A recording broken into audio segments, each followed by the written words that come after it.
Good morning everyone, this is Mike, and we start the Society News for Friday the 12th of April 2019. Tuesday the 6th of April. The swimming group are swimming at the waterside pool in Ryde. The pool is closed to the public whilst the group swims. There are male and female volunteers to help you get in and out of the pool, as well as lifeguards to ensure your safety.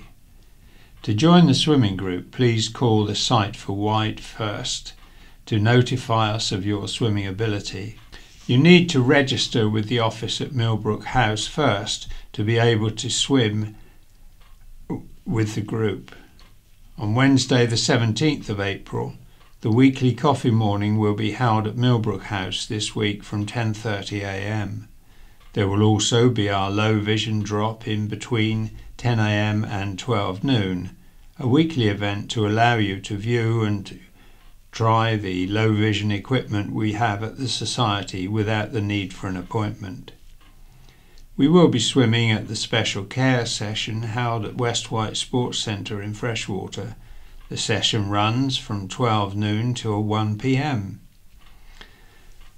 The cost to swim is £4.20. Minibus transport may be available depending on location and costs £2. If you are interested in joining the group, then we will need to ask some questions about your swimming ability, general health and mobility, and next of kin details. Numbers are restricted for this session, so please register your interests early. On Thursday the 18th of April, the Thursday social group are meeting at Millbrook House. The group meets from 10:30 a.m. till 2 p.m. You can knit or just have a chat. Then later in the afternoon, volunteers come in and read to the group from different topics. Any other news is a members forum. Site for Wight takes pleasure in inviting Site for Wight service users to a Site for Wight members forum on Wednesday the 17th of April 2019, 11:30 until 1300 at Millbrook House, 137 Carisbrook Road, PO 31DD. RSVP and advance questions by Monday the 15th of April 2019. For more information, please contact inquiries at iwsb.org.uk or call telephone number 52205. And Dress for Less. The opening times for the Dress for Less shop are 10 a.m. until 4 p.m. on Tuesdays, Thursdays, Fridays and Saturdays. Over the Easter holiday period, these will remain the same with the exception of Good Friday on April the 19th, when the shop will be closed. And good morning, this is Pauline. Fashion Focus Group. This is an article submitted by Masters Research student Faye from the University of Portsmouth. Hello, my name is Faye. I am writing a paper on disability and clothing analysis, the issues that occur when choosing clothes and wearing them. This will then become project focused on visual impairment, looking at possible issues and plausible solutions. My reason for choosing this subject is my mum, who suffered with MS. By the end of her life, she was bedbound. She still wanted to be glamorous, but different complications made that difficult. So this project is close to my heart. To begin with, I am trying to create a focus group based on the Isle of Wight to discuss fashion and clothing. It will be an informal discussion over coffee and cake, with hopefully lots of laughter. If you're nervous about coming along, please feel free to bring friends or family members, as I am aiming to create a very relaxed environment. Thanks for your time, and I hope to meet some of you at the focus group. If you would like to register an interest in taking part in Faye's fashion and clothing focus group, please contact the Society on 522205 or email members@iwsb.org.uk with your details, and these will be forwarded to Faye. Southern Vectors have advised us of some time-limited changes to the following bus routes. From 8 a.m. on April the 11th until 5 p.m. on the 17th of May, routes 2, 3 and 8, which normally operate from Fitzroy Street, Sandown, will operate from the Broadway right into Station Avenue.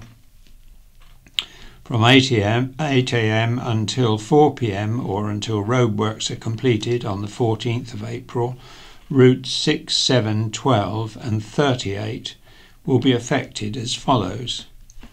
From Newport they will operate from South Street, left into Upper St James's Street, Trafalgar Road and Carisbrooke Road. Towards Newport, routes 6, 7 and 12 will divert from Carisbrooke via Cedar Hill, Whitepit Lane, St John's Road, Medina Avenue, Church Lytton and South Street.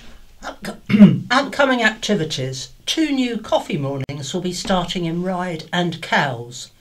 On the last Tuesday of each month, beginning on April the 30th, we will meet in Costa Coffee, High Street Ryde, from 10:30 to 11:45 a.m. On the first Thursday of each month, beginning on May the 2nd, we will meet at Costa Coffee, High Street, Cowes, from 10:30 to 11:45. Refreshments are available to purchase direct from the coffee shop. Our coffee mornings are run by staff and volunteers from Site for Wight and are open to all. We hope to see you there. The audio book group meets on the second Wednesday of each month at Lord Louis Library in Newport. We meet from 2 p.m. for about an hour. We discuss the last month's book over a cup of tea or coffee before handing out the book for the next month. Books are available on CD or USB stick. There is no charge for this group for visually impaired people. There is no transport available for this group. However, sighted guide assistance is available between the library and the bus station if requested in advance. For more information or to register your interest for any of these activities, please call Site for Wight on 522205 or email members@iwsb.org.uk. This week's In Touch. Can blind people become architects? A week-long summer school teaching architecture to blind people. Apple products tell website people are using screen reading software. In the vast version of Apple's software for both iPhones and Macs, a feature has been included that tells websites a screen reader is being used. A screen reader is software that makes information from the screen and turns it into digital speech or braille. This new feature is turned on by default. While it can be turned off, some blind people argue it should be on by default, as they don't want websites or their developers knowing they are blind. Ben Mustill-Rose is a developer who's blind working at the BBC. He explains how the features work and what his and others' concerns are. Beyond Sight is a project challenging the tendency for architects to prioritise the visual above all else. As part of this, UCL is offering a week-long summer school to visually impaired people interested in becoming architects. The course will cover how design can incorporate other ways of imagining and creating space. We speak to Mandy Redvers-Rowe, one of the course coordinators, and to Carlos Moreiro Pereira, a blind architect. The presenter is Peter Wight and the producer Lee Cumutat. And now for the county press, beginning with a headline story, and the headline is Cancer Test Mix-Up. The subheading is Months of Hell for Man Wrongly Diagnosed, and it's written by Megan Baines.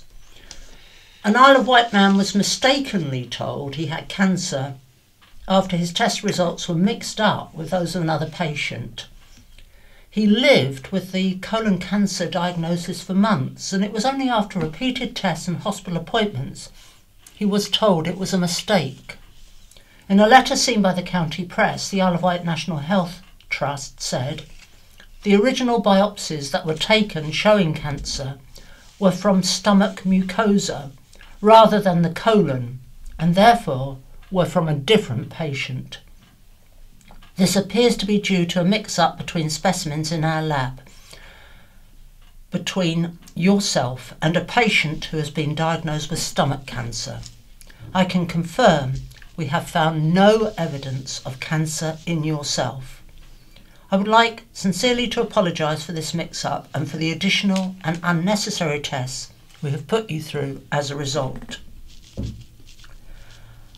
The letter was dated March the 3rd, almost 4 months after the man, who was asked not to be named, was told he had colon cancer.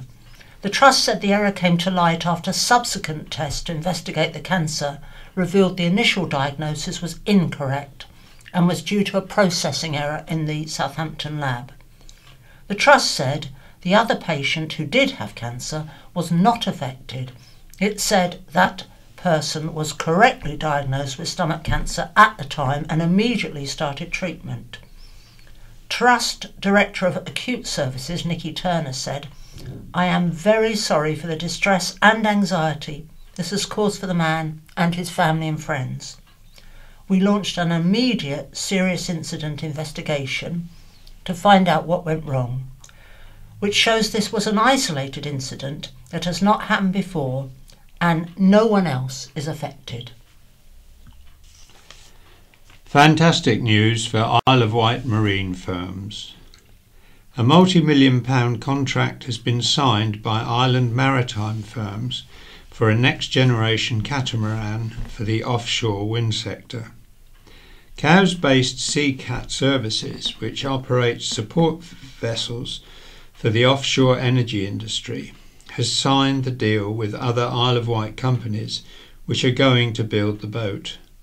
The catamaran, Seacat Weatherly, designed by Southampton-based naval architect Chartwell Marine, will be constructed by Isle of Wight firm Diverse Marine and Aluminium Marine Consultants, AMC, in Cowes. The contract includes an option for a further vessel, which would see Seacat Weatherly joined by a sister vessel in the Seacat Services fleet. With unprecedented demands for specialist vessel support, the industry has been calling for a new generation of vessel designs that meet the evolving requirements of project development and operation. Scheduled for completion in March 2020, Seacat Weatherly is set to be the first Chartwell 24 catamaran to enter service.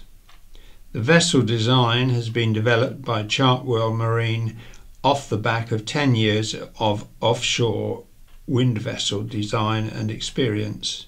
For Seacat Services, the vessel, which can accommodate 24 industrial personnel alongside 4 crews, will directly support its commitment to develop and deliver the highest standards of safety performance, technical availability and ultimately time on turbine for offshore wind technicians.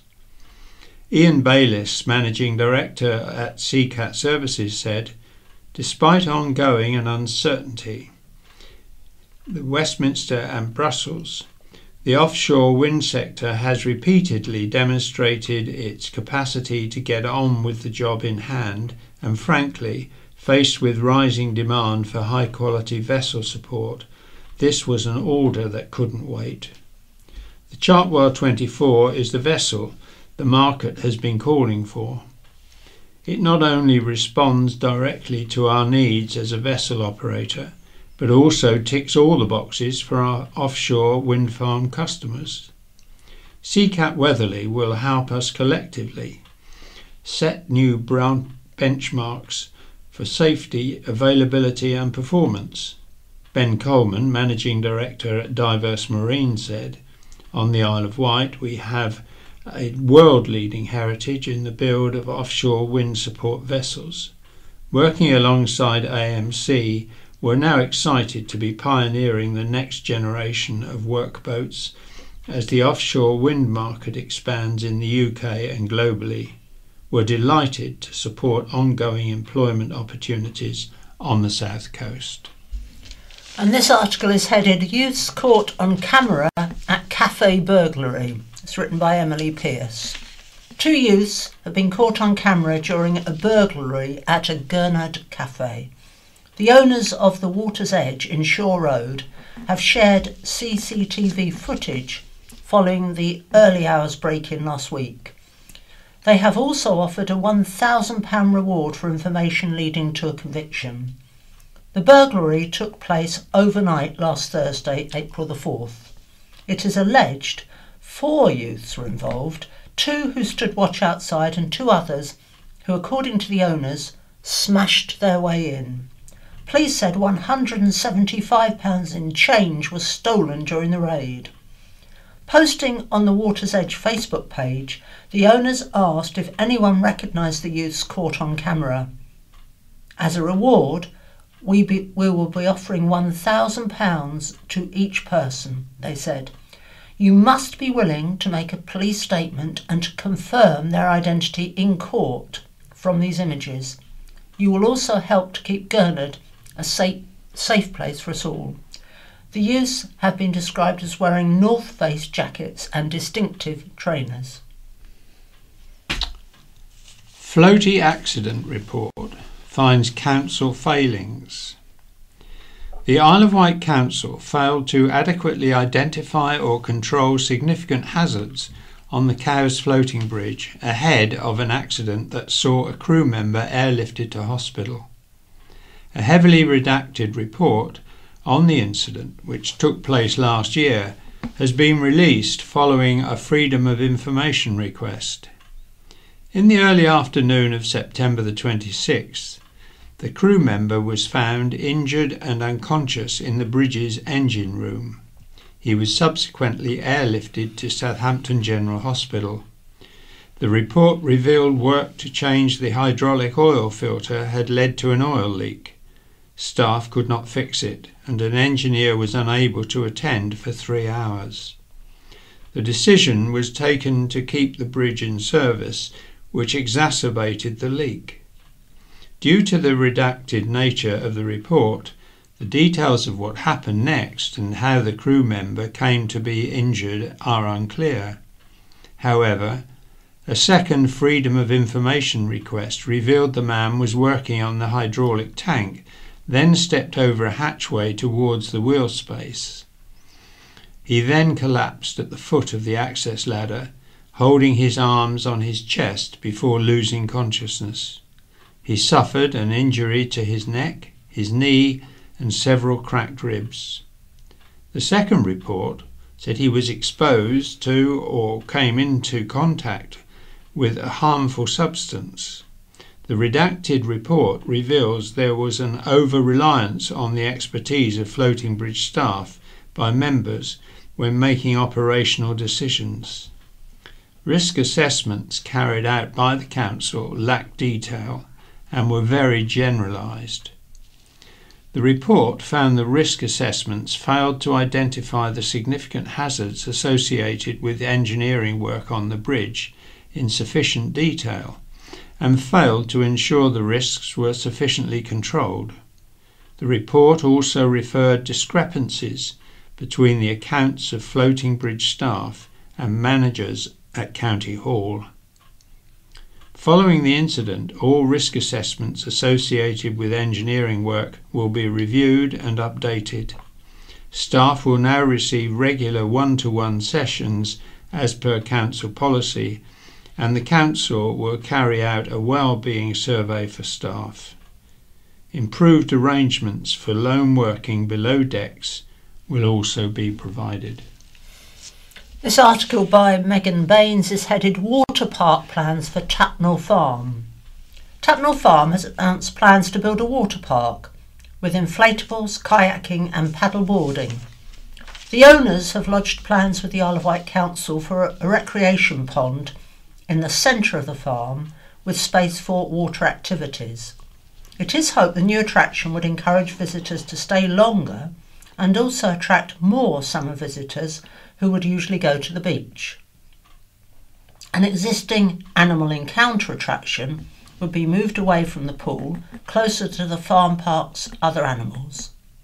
The plans include improvements to the junction with the main road to address access concerns raised by island roads. According to the planning application, Tapnell Farm has diversified over recent years to create a high-quality tourism destination. This proposal for a recreation pond seeks to expand and offer a different facility but of equal quality. In another development at Tom's Eco Lodge, part of Tapnell Farm, 5 geodesic domes have been built to provide luxury glamping accommodation. The pods, which will be available from next month, will sleep up to 6 people with an open plan living area. Owner Tom Turney said, "Sustainability is at the heart of everything we do at Tapnell Farm. And when introducing new accommodation, it's important that we do this with the smallest impact on the environment as possible. We like creating interesting and unusual places for people to stay. And, having experienced geodesic domes on my travels, I thought it would be fun to introduce them at Tapnell Farm. The domes will blend in really well with the surroundings and command the most stunning views of the countryside, something we want to share with our guests." Comments on the water park plans can be submitted to the council on the council website until April the 30th. Mum, aged 46, dies following a horror fall downstairs. A Totland solicitor has died after falling down the stairs at home in the middle of the night.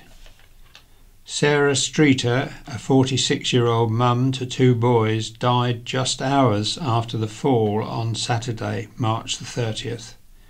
Her family, husband David and sons Luke, aged 16, and Morgan, aged 14, were in bed at the time, in the early hours when Sarah toppled down a flight of 15 stairs. The family heard a thudding noise, loud enough to wake them up. They got up to see what had happened and found Sarah unconscious at the bottom of the stairs. Luke called the ambulance and an emergency responder attended within minutes before Luke had finished his phone call. An ambulance soon followed and the family praised the time it took for the emergency services to get to their home. A scan of Sarah's brain injury was sent to Southampton General to see if she could be treated by the neurological surgeons there. Tragically, her injuries were declared non-survivable and no surgical intervention was recommended. She never regained consciousness. Her wider family, including her mother, Margaret Chettle, stepfather Jim Chettle and brother Mark Hopkins and his family, were all able to gather round Sarah's bedside at St Mary's Hospital. She died later that day. Sarah ran RJR Solicitors' freshwater office and had worked for the firm for several years. She loved socialising with family and friends and was a great organiser of social events. She also enjoyed tending her garden. Her husband David said, "Sarah will be very missed. We just can't believe how it just happened so quickly. She was unconscious when we found her and she never came round. She thought of everybody else before herself, and everyone has been putting that in cards they have sent to us. She was well known for it. She was just very helpful and thoughtful and would do anything for anyone." Sarah's mum, Margaret, agreed. She was very kind and always looked after her family so well and was so full of life. An inquest into Sarah's death was opened at the Isle of Wight Coroner's Court on Wednesday, April the 3rd. The cause of death was an extensive subarachnoid bleed caused by traumatic brain injury. The inquest was adjourned to a date to be fixed. The heading is Labour slams councillor's tweet about dead MP, and it's an article by Emily Pearce, and it begins with a quote from a tweet. The tweet is from Isle of Wight Conservative councillor, Councillor Whitehouse, and it says, "Don't panic that Newport West is in Wales. I still represent Newport West on the Wight. The departure of former MP Paul Flynn, while sad for his family, is no loss to politics. The man was a bully and never achieved anything of significance for his constituents." And the article goes on. An Isle of Wight Conservative councillor has been branded foul and disgusting after he publicly described late Labour MP Paul Flynn as a bully who never achieved anything for his constituents. Following a by-election in Newport West, Wales, Mr Flynn's former constituency, Councillor Chris Whitehouse tweeted that his death, while sad for his family, was no loss to politics. Criticising Councillor Whitehouse's foul tirade, Ireland Labour called on Ireland Conservatives to condemn and censure their appalling colleague. In a statement, Ireland Labour said, "Apart from being without any class whatsoever, Councillor Whitehouse is utterly wrong about Mr Flynn's achievements. Mr Flynn was known as highly principled and brave parliamentarian. In 1996 he won the Spectator's Backbencher of the Year award. This is a new low even for Councillor Whitehouse. To publicly attack a recently deceased man in this way at a time when his memory is inevitably at the forefront of the minds of his family and constituents is spectacularly offensive." Councillor Whitehouse told the county press he stood by his comments and unleashed a string of claims against Mr Flynn, including that he had vandalised his car, launched vicious verbal attacks upon him and threatened to sue him. He said, "OFFS, is Ireland Labour serious? Have they nothing better to do than pompously to pontificate platitudes? Unlike Ireland Labour, I've known Paul Flynn for 32 years. I send my condolences to his bereaved family. May God have mercy on Mr Flynn's soul and may he rest in peace. Amen." Authorities failed murdered Keziah. The mother of murdered 6-year-old Keziah Flux Edmonds said the authorities failed to protect her daughter following a report into her death at the hands of her father. Yesterday, Thursday, NHS England published a report into the deaths of Keziah and her father, Darren Flux Edmonds, who took his own life after killing his daughter. On June 1st, 2016, Darren drowned Keziah in the bath and killed the family dogs before arranging their bodies on her bed. He then hanged himself. He texted Keziah's mother, Nikki, vowing to leave her with just memories. The report concluded the tragedy of Keziah's death could not have been predicted. However, there was enough evidence to suggest that at the time Darren was at significant risk of ending his own life by suicide. Nikki said the authorities failed to communicate with Darren effectively and his needs were ignored. Chief Executive at the Isle of Wight NHS Trust, Maggie Oldham, apologised to Nikki and paid tribute to her strength and dignity throughout the process. She said, "This tragedy was shocking and the impact devastating for Nikki's family, friends and community, and the effects are enduring for everyone touched by what happened. On behalf of the Trust, I am very sorry that we did not do more." The report found information recorded by the Trust staff was minimal and no effort was made to contact Darren's family. Darren was unable to complete written homework given to him by a therapist because of his dyslexia, and no adjustments were made to accommodate this. There was evidence Darren's comments to staff indicated elements of domestic abuse which should have triggered concerns. Nikki said, "The report says he once told his caseworker he thought his daughter hated him. It says he mentioned to his caseworker he dreamt of killing us both. Yet we were not told, and the lack of official action or apparent concern meant he continued having care of Keziah's regularly. The Trust has now made changes to the way staff are trained and assessed. Staff have to ask about any children a patient has responsibility for, and an extensive child protection training programme has been brought in at the Trust. A new domestic violence policy for the Trust is also being approved. Ms. Oldham said, "I don't know if we could have prevented what happened, but I do know we didn't do everything we should and could have tried." Nikki said, "We were not protected. We were placed at risk. This appalling tragedy has left me a completely different person, now needing help myself. It shouldn't have happened." And this is about the Youth Trust, heading Youth Trust seeks new chief. The Isle of Wight Youth Trust is seeking a new boss following the news current Chief Executive Myred Healy is leaving the charity. Myred, who took up the post in 2017, oversaw the rapid expansion of the Trust to meet the needs of young islanders. During her leadership, the Trust grew to offer more services, moved to a larger headquarters at Pyle Street, Newport, and secured several large grants from national organisation. Myred said, "It was always the plan that I would be here for a couple of years to implement significant change focused on our services, culture and funding model. Now this has happened, it feels like the right time to move on and allow someone else to continue the good work. It has been a pleasure and a privilege to work with such a dedicated, passionate and professional team.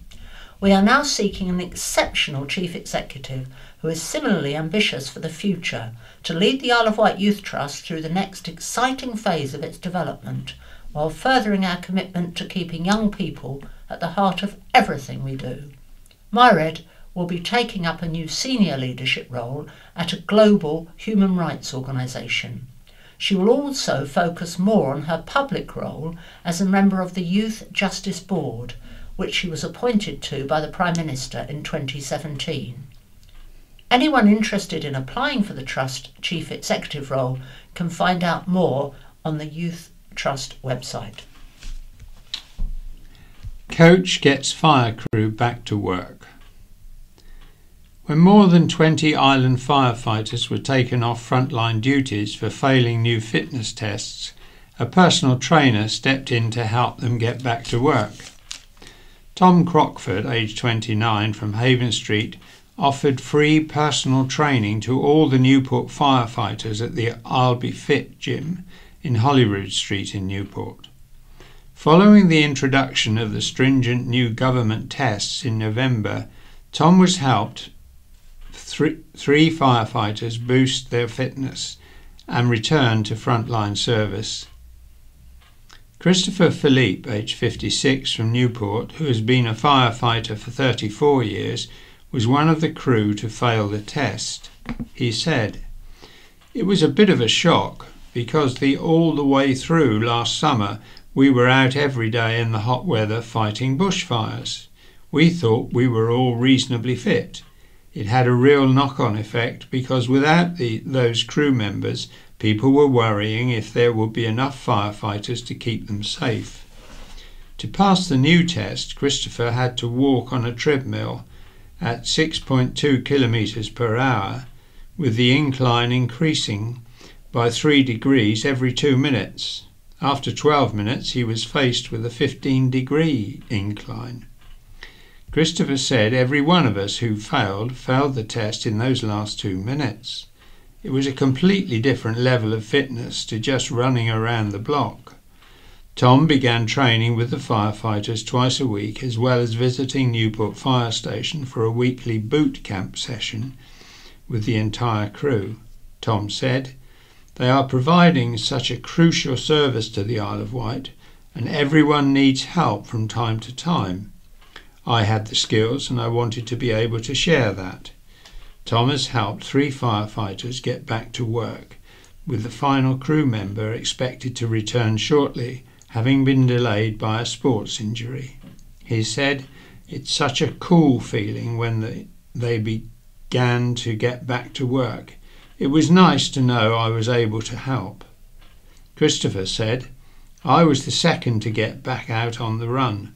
It got competitive between us to see who was going to get back on the run first. We are so grateful to Tom. I've also lost a stone in 4 months. My fitness level is up. He's been amazing." Lottery thousands for Isle of Wight causes. Isle of Wight charities are celebrating after being awarded thousands in National Lottery funding. Among the island projects awarded grants from the Lotteries Community Fund is the One Life Music Festival, which provides safe and fun festival experiences for people with disabilities. It received £10,000. Co-founder Barry Wade said, "Thanks to the National Lottery funding, we're able to put on a bigger and better music festival for people with learning and physical disabilities.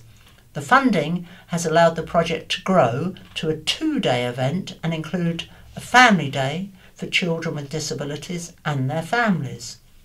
Another £10,000 went to the Island 2000 Trust, which plans to create a walking, cycling and horse riding hub at the Old Merston station. Carol Flux, project manager, said, "The project was inspired by the island's walkers, cyclists and equestrians, and we want more people to come and visit and have a free and healthy day out in our countryside." Gaffers will return. The Solent Gaffers will once again holding their annual Yarmouth Gaffers Regatta this summer. The event will take place between Thursday, May the 30th and Sunday, June the 2nd. There will be up to 100 beautiful classic and traditional yachts attending, of all ages, sizes and types. The fleet will be racing in the Solent on the Friday and Saturday mornings. Jeremy Retford, Secretary of the Solent Gaffers, said, "If you are interested in ships and the sea, please do come and have a look. While the separately organised shore-based events have stopped, the Gaffers carry on as usual. For more information, see the website at www.oga.org.uk/Solent. East Cowes Family Centre reopens after a 250,000 revamp. The Family Centre at East Cowes officially reopened last week following a £250,000 refurbishment. The revamp includes new nursery provision that will be fully operational from April the 22nd, giving an extra 40 places for preschool children aged 3 and 4. The Isle of Wight Council received Department for Education funding for the scheme, which included an extension and redesign. The extra nursery places are delivered by external providers Seashells. The rest of the centre will continue to be used to deliver early help services such as parenting support, advice and information to children and families. The council has worked closely with children's charity Bernardo's and other providers to find a way of providing extra capacity for childcare provision in East Cowes. Councillor Paul Brading, Cabinet Minister for Children's Services, said, "I am delighted to see the centre reopen to deliver support for children and families together with high quality childcare in East Cowes. It is a great space and I am sure it will be well used by local people." And that's goodbye from me, Pauline. And it's bye-bye from Mike. Bye-bye, everyone. Bye-bye. Good morning, everyone. This is the County Press, Barry reading, and this is Madeline. And the first letter is headed "Eagles Doomed to Failure," from P. Dobson, Newport. So, sea eagles are to be introduced to the Isle of Wight. This is an exercise that is doomed to ultimate failure, in my view. What it is to stop them flying off somewhere else? Sea eagles fly many miles in search of food, and one was spotted in Hampshire a few years ago after flying from Scandinavia. The definitive reason that any bird frequents a particular area is a plentiful food supply. In my Scottish home, these birds frequent wild and remote areas where there is little or no human activity, such as mull, eig, rum, where they were introduced in 1975, and skye, and where there is an abundant supply of fish, particularly in the lochs, where salmon and sea trout abound. There is no location to replicate these conditions on the Isle of Wight. These predators are carnivores and opportunists. As has been proven in Scotland, if they cannot find enough fish, they will take small birds, squirrels, lambs, rabbits and household pets. Crofters are up in arms in the Highlands, where the sea eagle finds newborn lambs easy pickings. The Scottish Government is currently compensating these crofters. They also rob fish farms when they find one, unnetted, and must be regarded as a threat to inland lakes and fisheries on the Isle of Wight, where they will have a captive supply of food. The only evidence they will feed on carrion is the occasional theft of a fish kill left by an otter.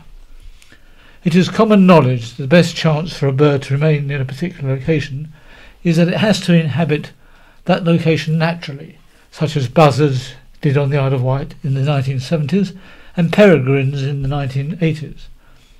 There is no evidence that sea eagle ever nested on the island. Yes, a nest was found with a chick in it, but there was never any identification. It is all down to rumour. In any case, that was over 200 years ago. Another matter for concern is the report a white-tailed eagle set free on the Isle of Wight would have been bred in the wild. Does this mean that the eggs or chicks are stolen from an existing wild nest site, with the bird deprived of its natural habitat? And another letter about the eagles. Keep Newtown for birds. From James Alloway in Newport. The jury is still out on the plan to restore white-tailed sea eagles to the Isle of Wight, even though it has been given the government go-ahead. Whether or not they pose a threat to our red squirrels and so on, Natural England should show more concern about wildlife already in danger here from such a more invasive species, us. Last year, Newtown National Nature Reserve was invaded by nearly 400 extra visitors on a bear hunt, and when we forced the event's removal to St Helens Dover, the decision was hailed a victory for common sense. But over next weekend, the National Trust is holding an Easter egg hunt at Newtown, and again the invitation is made in much the same terms.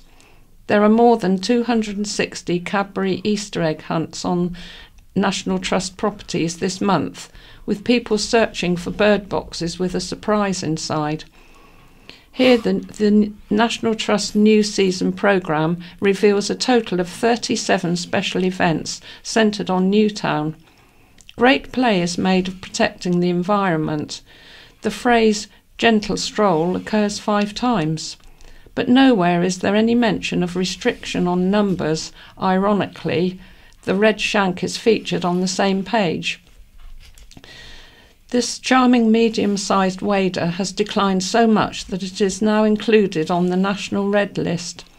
Similarly, lapwings and oyster catchers are all adversely affected by the intrusions of canoes, kayaks and paddleboards, while in the meadows, dogs are often allowed to run freely. Although our first efforts have been rewarded with the implementation of measures we have been demanding for years, including no landing signs and no dogs except on leads notices, we feel the National Trust has been irresponsible in ignoring the torrent of criticism over its management of the Isle of Wight's premier wildlife sanctuary. But large-scale incursions are not suited to nature reserve. The rangers do an excellent job of maintaining the infrastructure. Unfortunately, they don't make policy. When will the meddlers at Mottiston take notice? And here we have a letter entitled Blame Game from Molly Atchell of Knighton. The shameful Brexit chaos would not have happened if the Leavers had actually had a plan at the outset. But after narrowly winning the 2016 referendum, any rational debate was drowned out by their raucous cries of betrayal. Those who voted to remain have constantly been accused of not accepting the result, of thwarting the will of the people, of being traitors and enemies of the people. The leaders of the Brexit true believers have not grown in stature, but in fact daily become more ludicrous. Mark Francois, with crimson face, splutters rabble-rousing nonsense about the Second World War. Jacob Rees-Mogg, despite his expensive suits and impeccable manners, has revealed his appalling right-wing views. Boris Johnson, blinkered by his overarching sense of entitlement, busies himself with his own personal ambitions, while Nigel Farage slyly circles, masquerading as a man of the people. I despair that the diminishing number of decent middle-ground Conservative MPs are vilified and likely to be overthrown by their own grassroots membership. Even our own Bob Seeley, a dyed-in-the-wool Tory who voted to leave, is apparently insufficiently hard-line for some islanders. This would all be laughable if it were not so dangerous. On winning the referendum, the onus was on the Leave side to reconcile the 48% and deliver their promised Shangri-La for the whole country. But none of this happened. Why not? The obvious explanation is that their original project was never viable, never deliverable. So instead they turned early to the blame game, making it impossible for sensible dialogue and resolution. Use cycle paths, from John Harry, East Cowes. As both a cyclist in earlier years and a motorist, I can understand the frustrations both parties often feel, while also appreciating the difficulties they have to deal with. However, I am unable to understand one particular facet of the behaviour of, in this instance, island cyclists. There are miles of cycle tracks available at considerable cost to all of us, so why do so many cyclists fail to use them? Do they have a death wish, or are they simply choosing to make life as difficult as possible, despite the risks they face, for motorised vehicles? Whatever the reason, it seems to me cyclists must be made to use the cycle tracks, both as a safer option for them and to facilitate the uninterrupted flow of vehicle traffic. Is it not possible to enact a local bylaw to this effect? I'd also like to see it made an offence to own and ride a bicycle without a suitable means of sounding a warning to others, particularly in the case of shared cycle and pedestrian paths. I've lost count of the number of times I have had to take evasive action because of a cyclist riding past without any audible warning and with no attempt to reduce speed. That irresponsible and dangerous behaviour simply isn't acceptable. And from Steve Goodman of Newport, more must be done to protect our environment. The Isle of Wight Council response to volunteer litter clearing hero Brock Silver doing a lot of the work they should be doing themselves, describing Brock's temporary collection of cleared trash as fly tipping, and stating that his fly tipping is an unsightly and damaging crime that leads to the degradation of our beautiful natural environment here on the island. The Isle of Wight Council responds to everyone recognising the most serious degradation of our beautiful natural environment, including our concerned children, our concerned climate scientists, and all other concerned councils from a gathering in Lancaster last Friday. I know there are now over 50 here, and the number continues to rise. We have no plans, we have other priorities. We cannot do enough as individuals. We urgently need all of our local, national and international politicians to do their duty. Praiseful County Press, from Hugh Street, Director of Isle of Wight Samaritans. The Isle of Wight Samaritans would like to congratulate the County Press for casting a searchlight on the island's suicide reduction initiative. Samaritans have been working to reduce deaths by suicide in the UK for over 60 years, and our efforts continue to bring results. In 2018, the Isle of Wight branch took 10,215 calls from people all over the country in distress, despair, or with suicidal thoughts, and worked to support them and, in many cases, help them get through particularly difficult and stressful situations. This is only a small part of the over 5 million calls Samaritan branches take nationally every year. It is estimated every death by suicide affects an average of 20 people. The grief and pain suffered by families and friends of the person is unquantifiable. Just the economic cost alone is approximately 1,700 for each working adult who dies by suicide. Fortunately, suicide figures are falling nationally through the efforts of many people and organisations, all working with the shared aim of reducing deaths by suicide. There was a reduction of 2.9% in 2017. So there is hope, since the evidence shows our work and that of others is being effective in reducing numbers of deaths. We can draw the important conclusion suicide is preventable. In Merseyside, the local NHS Foundation Trust launched a zero suicide policy 3 years ago. It's ambitious but worthwhile aim. How would it be if the Isle of Wight adopted a zero suicide policy and committed to preventing all suicides on our island? We all have a part to play in helping reduce the dreadful waste and pain suicide causes throughout society. Isle of Wight Samaritans are working locally to improve awareness of the risk of suicide and what we can all do to help those in distress. Readers may have seen our feature in the county press on the fourth Friday of every month. It includes ways of contacting us by free phone 116123, email or text. And baffled over red squirrels from Steve Shaw of Haven Street. If, like me, you were brought up on the island, you'll have been taught the red squirrel is a protected creature, and any sightings of their grey rivals should be treated with great caution. As a child, I found this confusing. I loved all animals when I was younger. During a trip to the pub last Friday, my colleague and I discussed the red squirrel situation on the island. The main takeaway from our conversation is something we both agreed on.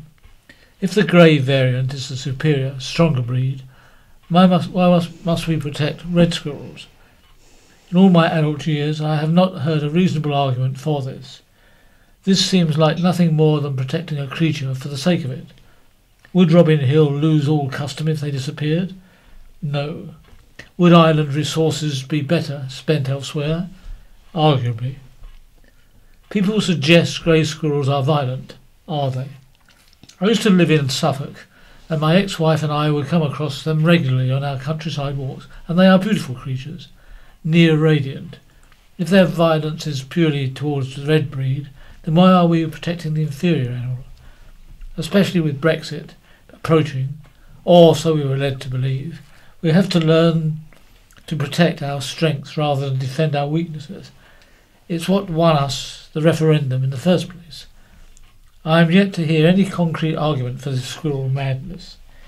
If there is one, then I would love to hear it.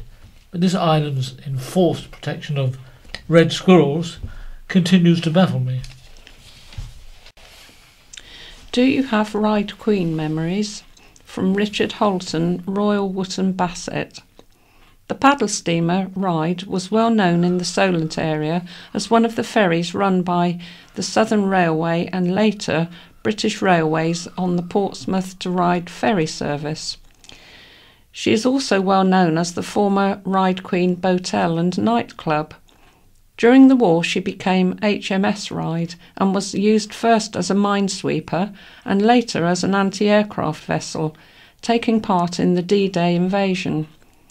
Now is a good time to be properly documenting her history, something that is long overdue.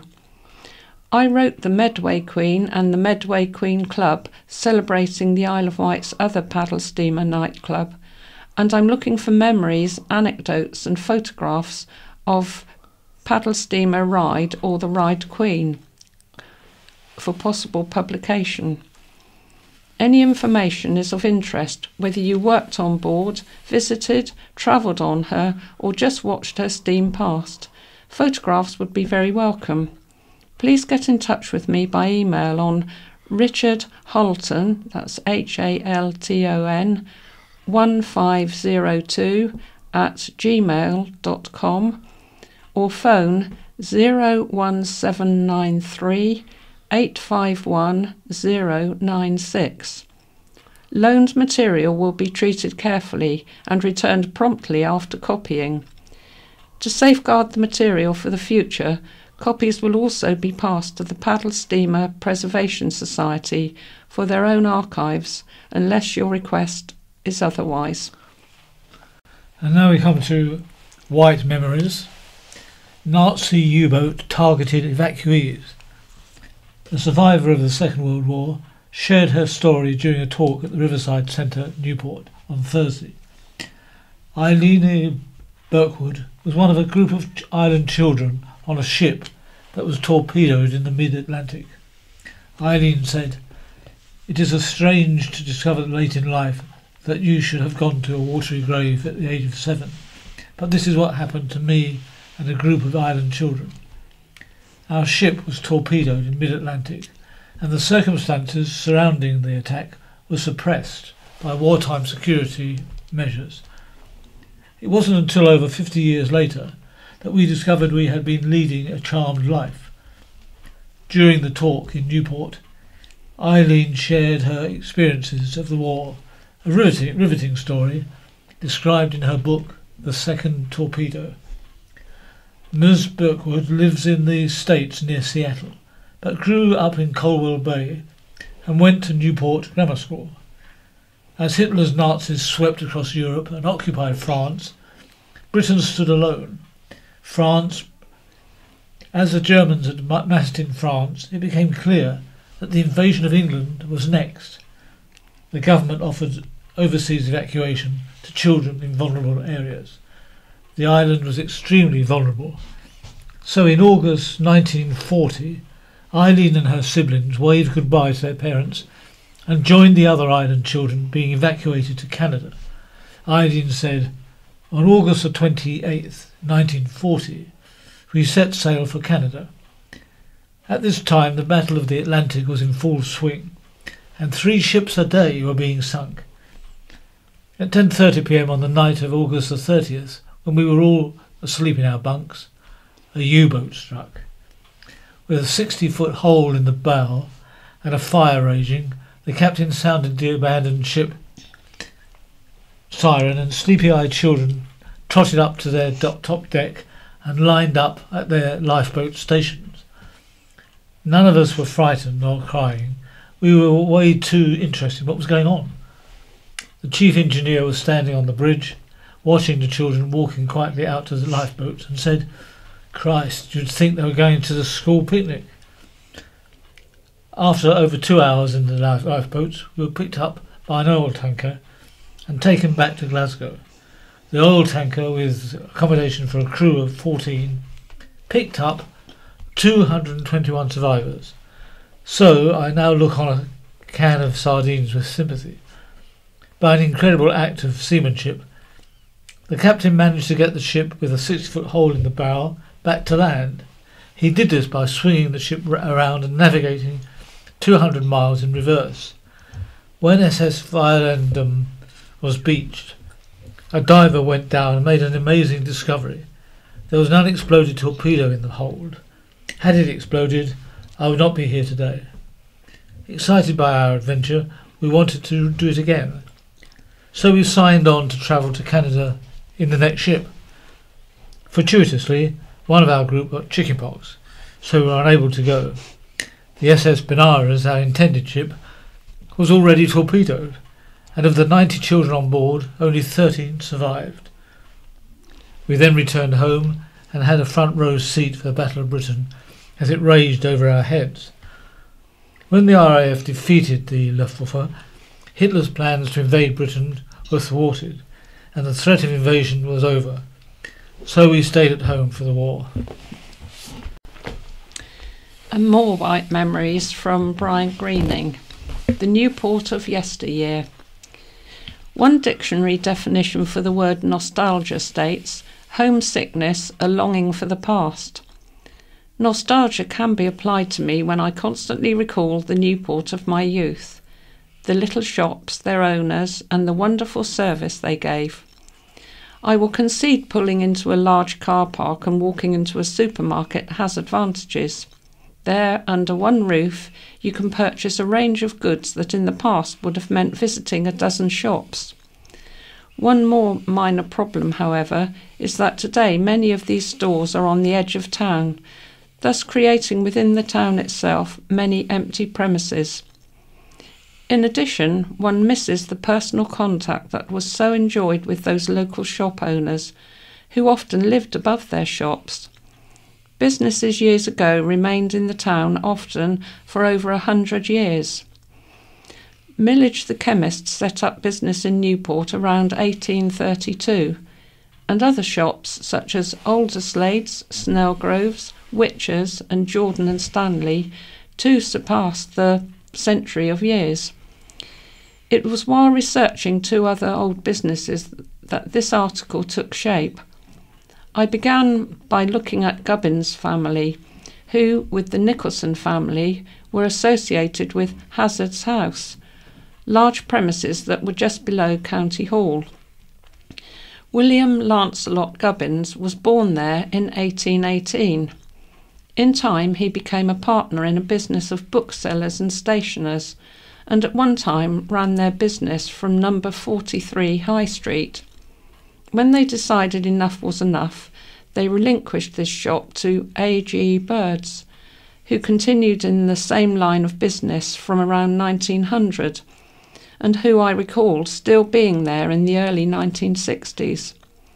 Records of Hazard's House go back to at least 1554, and it was once among the finest houses in Newport, but sadly went under the bulldozer when that monstrosity known as the County Hall extension was built and opened in 1970. For some years earlier, the County Council had utilised the empty house as offices for their highways planning and civil defence staff.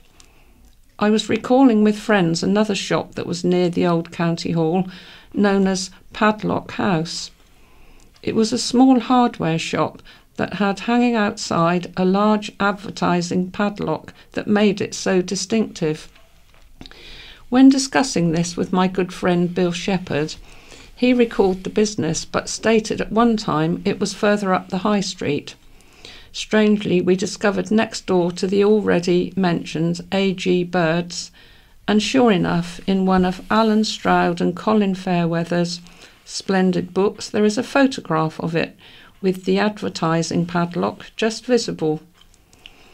I was then directed to a report in the county press for November 1959 that confirmed all that we had discussed. It stated Mr. W. Hales, who for over 69 years had had a personal association with Padlock House as a locksmith shop and ironmonger's, had put the premises up for auction. Mr. Hales, who was by then 81 years old, had decided to retire with his wife to a bungalow in Carisbrooke. He had apparently started working for his father in the business at the age of 12 and moved from 41 High Street to 146 High Street around 1939. Mr. Hales told the story of what life was like for his father before the introduction of electricity. Most public halls at that time lacked that facility, so he supplied them with oil lamps when the need arose. That meant he had to keep a stock of them that numbered over 2,500. Another similar hardware shop was that of W.S. Jukes that commenced business in 1888 in St Thomas's Square, continuing in the same line of business, and although it changed ownership around 1973, it never finally closed its doors until 2012. Like Padlock House, it was a shop where you could purchase one tap washer or a couple of wood screws and be treated the same as another customer who might have purchased 100 times that number. To these small businesses, every customer was important and they were treated as such. A far cry from today, when you go to pay for your goods in a supermarket, stand beside an unattended till and be told by an automated voice to place your items in the bagging area. Humbug! Now we have my view, Jonathan Young. My Brexit stockpile, 7 bags of peas. Brexit, and there's a photograph of Jacob Rees-Mogg with his mouth gaping open, obviously making some profound statement. Brexit Day 2.0 is upon us, which means at 11 p.m.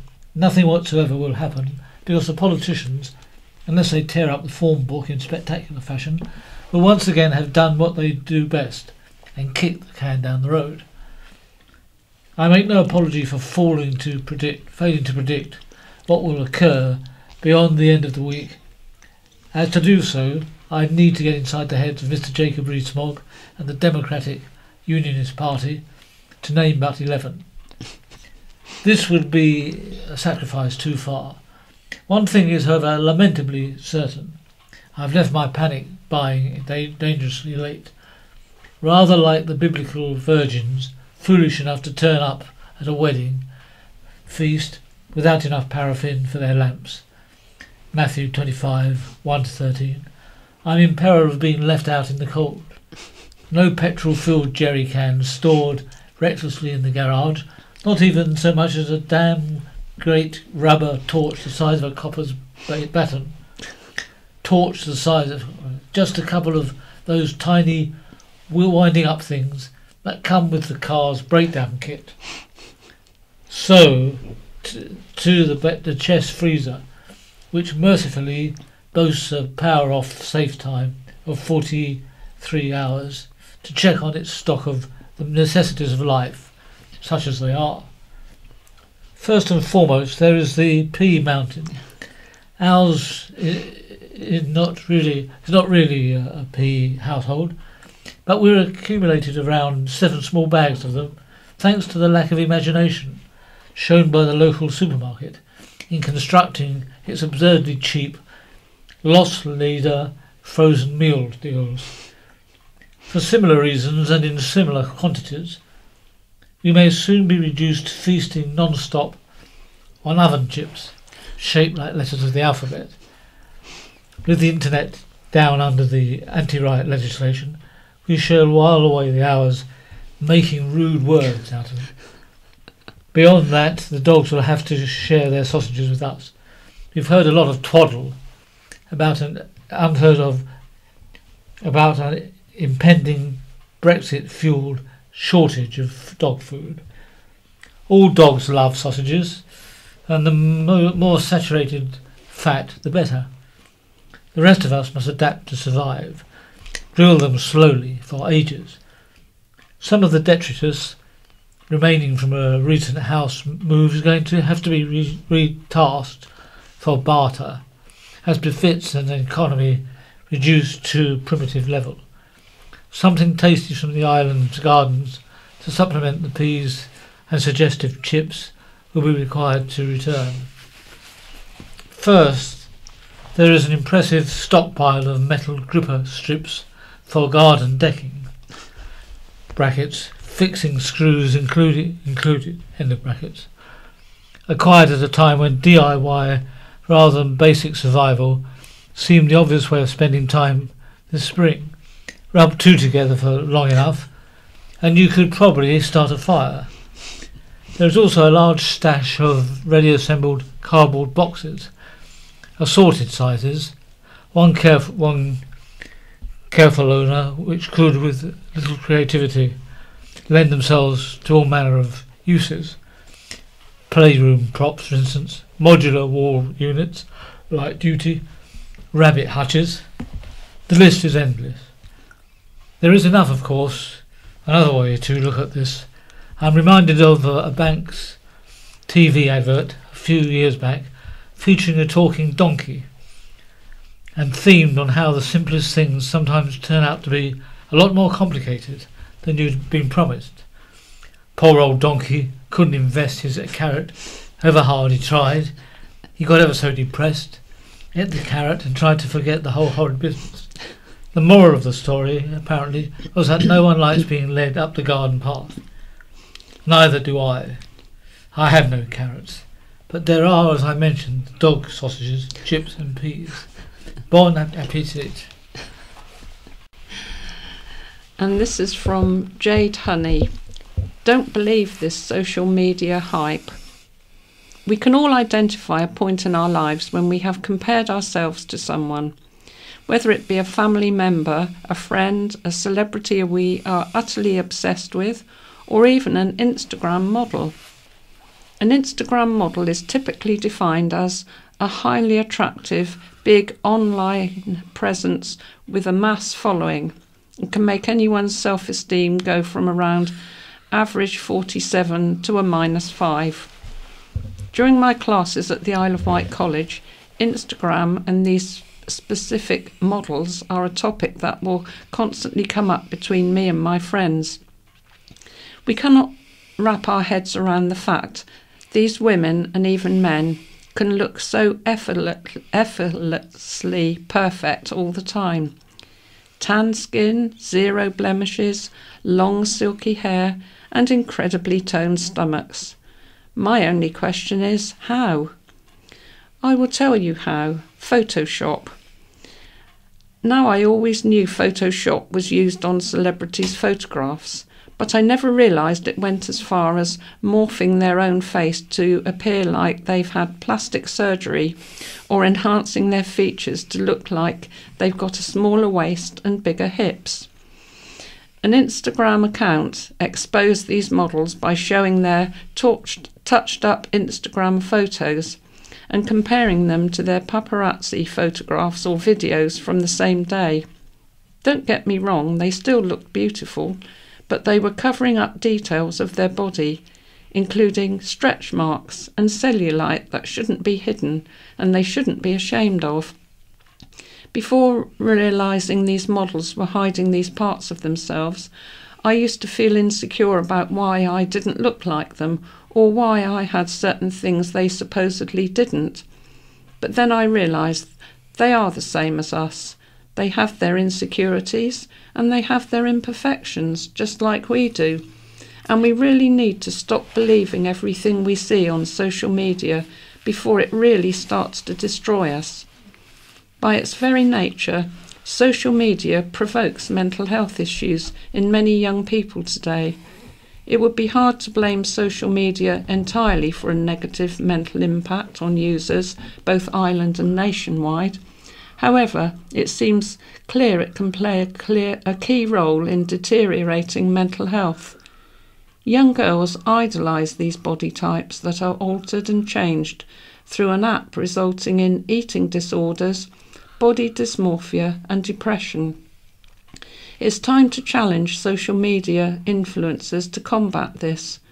Should big social media names approach their online presence with a view to promote self-worth and realism beyond their ego, perhaps social media would be a healthier and safer platform for us all.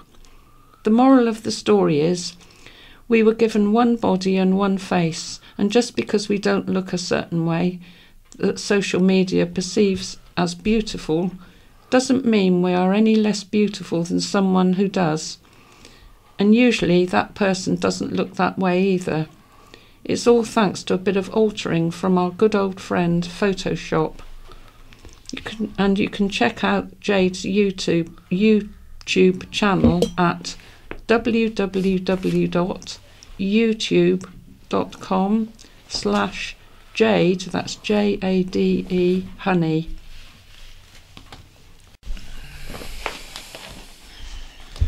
And now we have There's information on events on the island.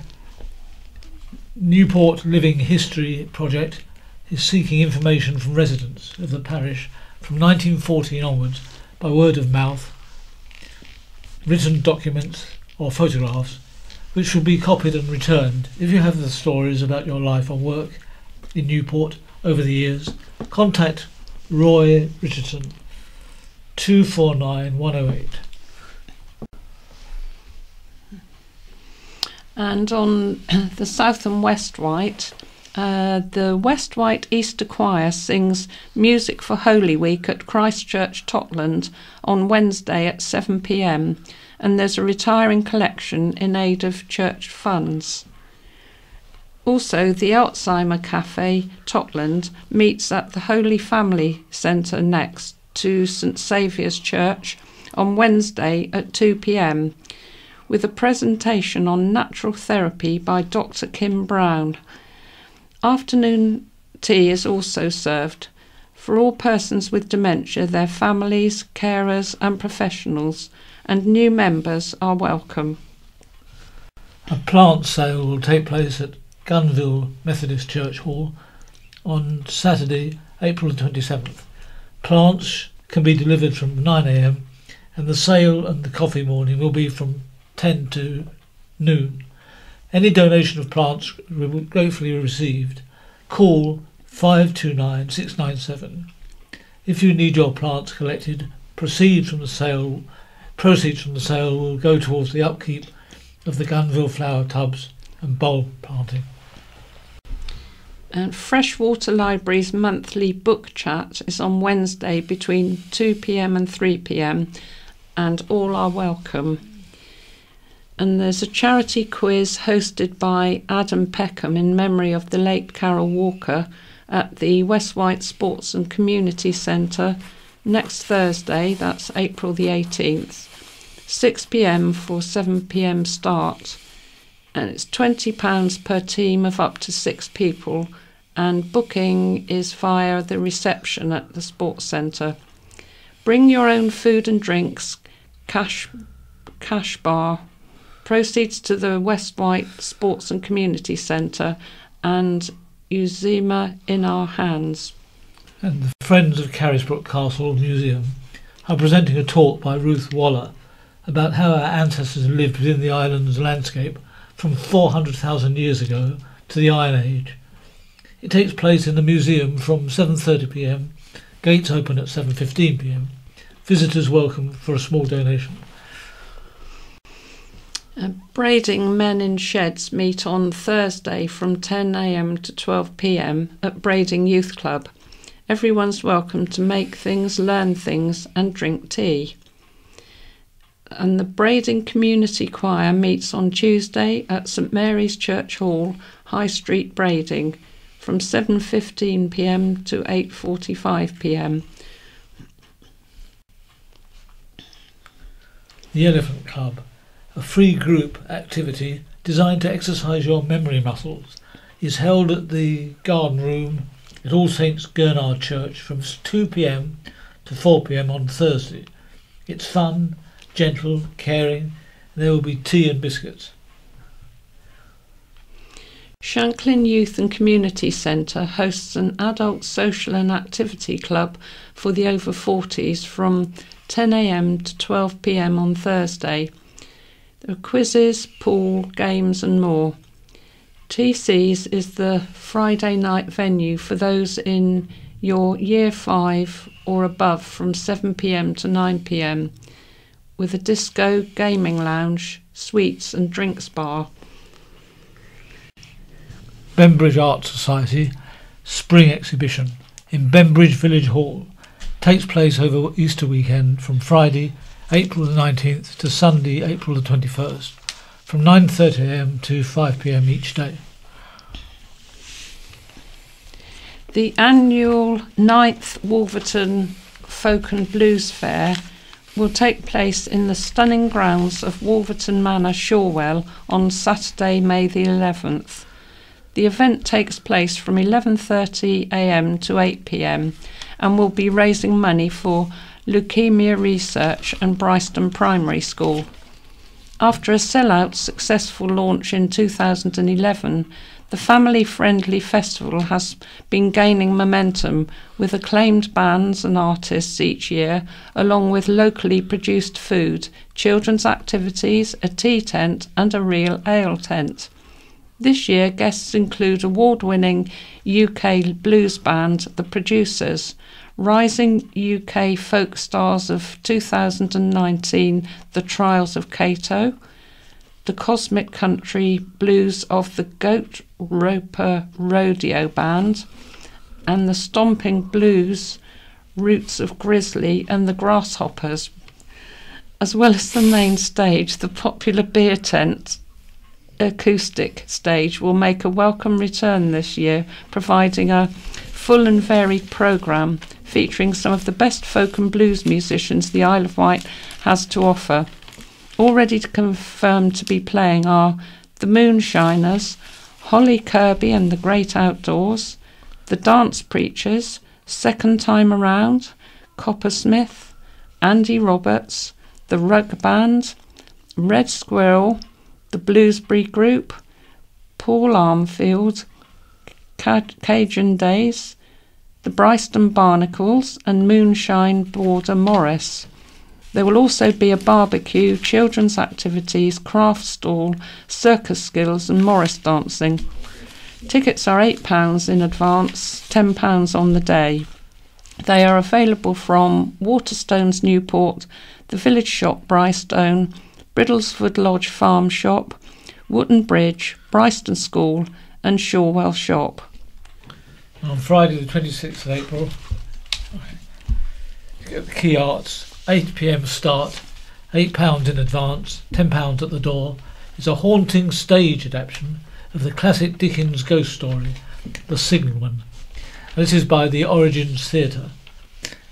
And it's a acclaimed production of the Key Arts after a series of sellout performances.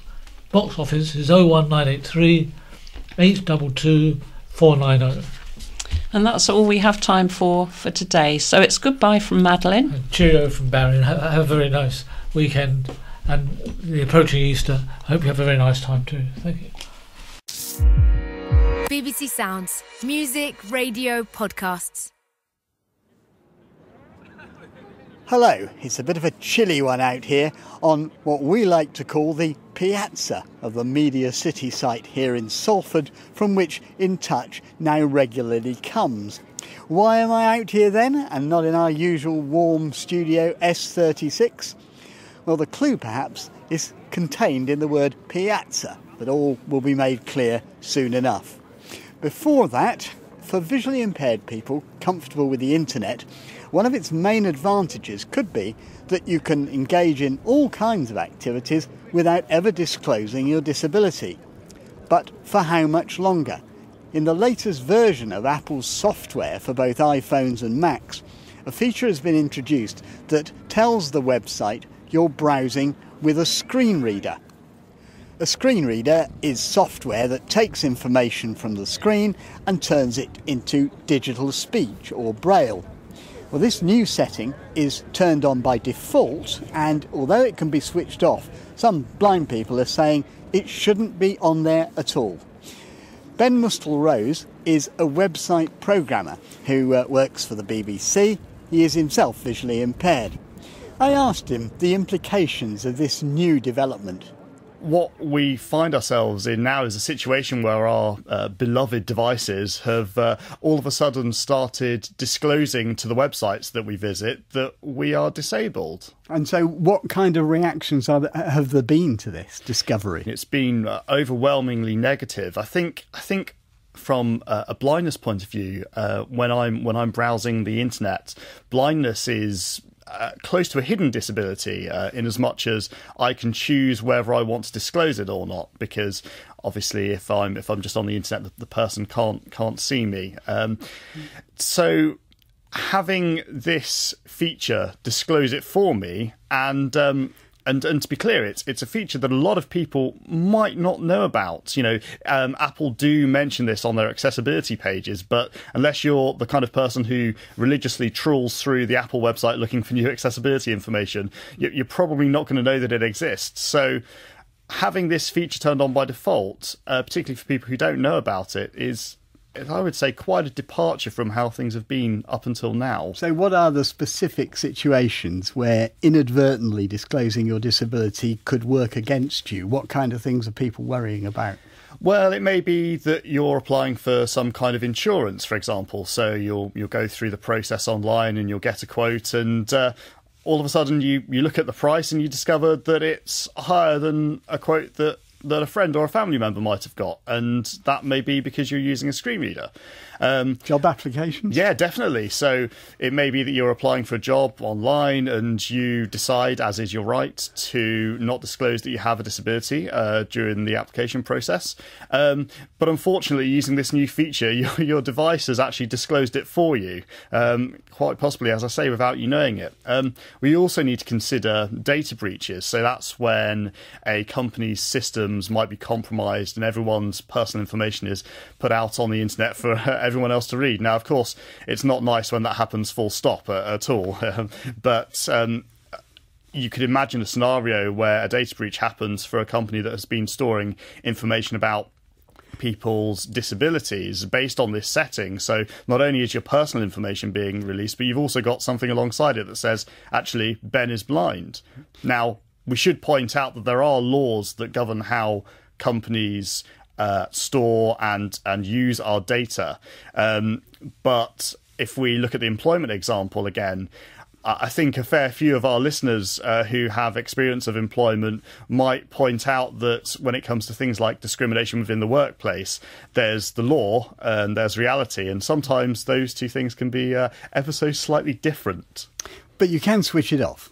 You can, yes. So just to be very clear, this is on by default, and it's not the case that when you first visit a website, when you have this latest version of the software installed, which may have been done automatically, by the way, it's not the case that you're asked at all. It's on by default, so you have to turn it off. So if you're using an iPhone or an iPad or an iPod Touch, you can go into Settings, and then General, then Accessibility, then VoiceOver, then Web, and then you need to find something called accessibility events and then turn it off. So it is possible to do, but it's not a natural thing necessarily if you're not a bit of a geek and a bit of an expert. You're not going to notice it at all, are you? So why have Apple done it?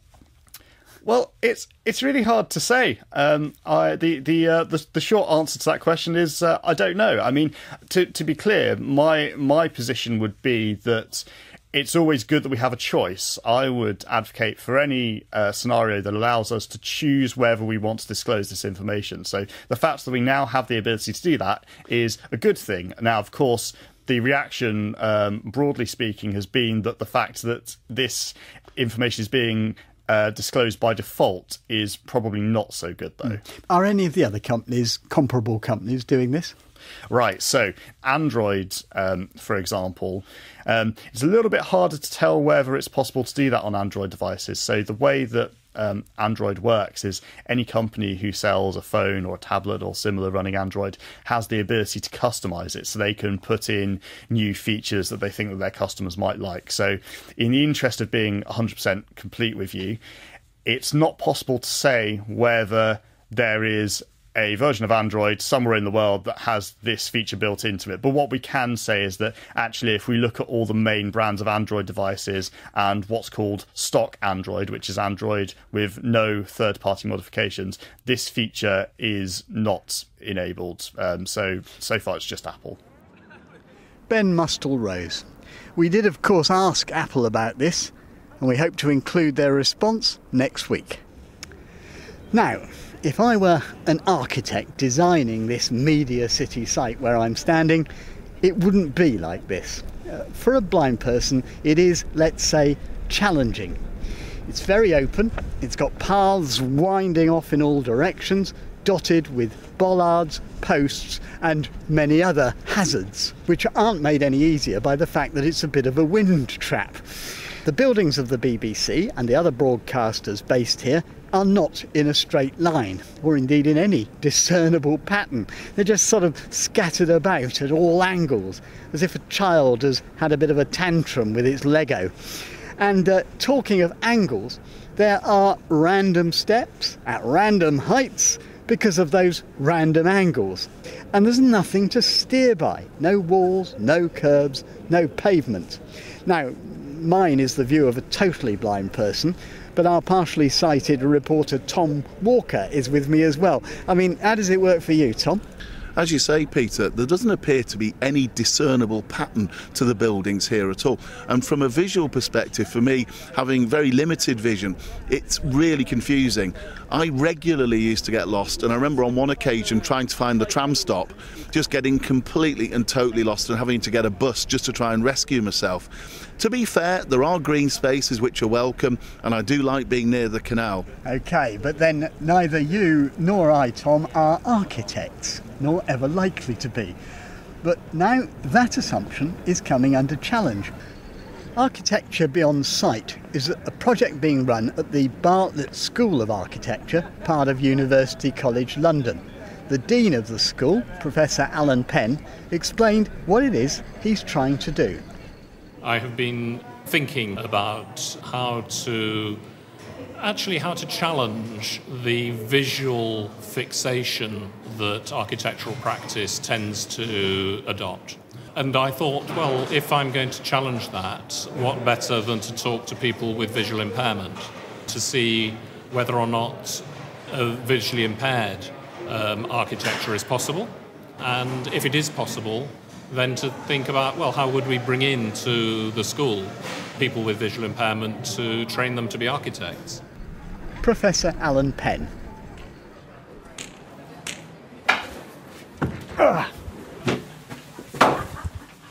Oh, and how could I have forgotten the delights of the revolving doors? Well, after all that, I'm back in the warm embrace of the studio here to discuss that exciting idea of a summer school for would-be visually impaired architects. That's definitely happening, and to find out more about it, I've been joined by Mandy Redvers-Rowe, artist, writer, who's one of the visually impaired coordinators of the course, and on the line from Lisbon, Carlos Muro Pereira, living proof that it is possible to be a visually impaired architect. He's continued to do the job and to train and to teach since losing his sight. But Mandy Redvers-Rowe, if I can come to you first, tell me a bit more about this summer school project and your own involvement. It is really happening? It's not just a gleam in a dean's eye? No, it really is happening. So I've been part of the Disordinary Architecture project for just over a year, but the Disordinary Architecture project has been running for, I think, since 2008. And the idea of that is to get disabled artists to work with architecture students to think creatively about inclusion and access. So rather than just thinking of the baselines of the sort of building regs and the minimum requirements, we encourage architecture students and hopefully future architects to think about all the creative possibilities of good design. And I would say that good design for disabled people equals good design for everyone, you know, in much better environments. Where does your own enthusiasm for architecture come from? Well, I've always loved buildings, and actually when I was 16 and losing my sight, I did start a technical drawing course, but I had to give it up after a few weeks because my eyesight just really wasn't good enough. And so I think, like anyone, when I realised vision impaired, I had no idea what I was going to do. I'm one of these people that never quite knows what they're going to be doing. And as a child, I grew up drawing, and I thought that might be a path. But obviously, you become blind, and you lose enough sight for that not to be possible. So you sort of dismiss it. But I also got very interested in access consultancy when I worked for Northwest Disability Arts Forum, and we started to put together access consultancy teams, which included vision impaired people, myself, who's vision impaired, maybe somebody who's deaf, and maybe somebody with mobility impairment, to work with an architect to look at access from a number of different impairment perspectives. And I loved that. And I'm also, I've been asked to talk quite a few times about buildings and space and how I feel about buildings as a blind person and how I think of the aesthetics of architectural design. So I've got a definite interest, but no training. And sounds as if you'd quite like to be on this course, not just coordinating it. Yes. Well, I lucky enough, this course didn't just happen out of the blue.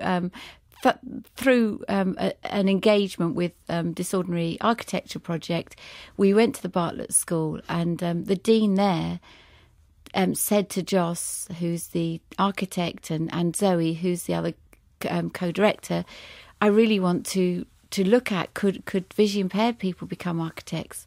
And as a consequence, they funded a 3-day project, which is where Carlos and I met, where we actually explored these issues with quite a few blind and vision impaired artists, working with some architects and some lecturers, and we played for 3 days quite intensively to explore whether that could actually be a possibility, whether that could work. Let me bring in Carlos. First of all, how easy was it for you to continue with your profession after losing your sight? How did you do it? First, I introduced a little about myself. I became blind 35 years old. I have full blindness since 2006. More than 12 years of experience of blindness. But until the age of 35, I have a fully sighted vision. And with that, I did my graduation in architecture. And also, I started in a fully sighted condition research and teaching. And after, in the condition of blindness, I perceived it was possible to continue this 3 fields design practice as I did before. I collaborated with several architects in Lisbon with Ais Mateus, in Italy with Renzo Piano, and it was possible using my visual memory, using some adaptations to continue my architectural practice and research and teaching. Carlos, what kind of adaptations have you had to make with your work? I draw in a plastic film which produces an instant tactile drawing, and I use physical models. Lego is good to study orthogonal forms, and the dots of Lego, they produce dimension, and this is useful to make physical models in a scale. However, for organic forms, it's better, for example, clay. Is it very different now, the way you perceive a building? Yes, in a certain way, because I can't see nothing at all. And so I imagine, for example, colors. And sometimes they are not the real colors. But I ask a fully sighted facilitator, and they describes me the visual color. So I became with a visual memory also of the spaces I'm experiencing. So you collaborate a lot with sighted people. How can you be sure that they've got the message that you're trying to get across?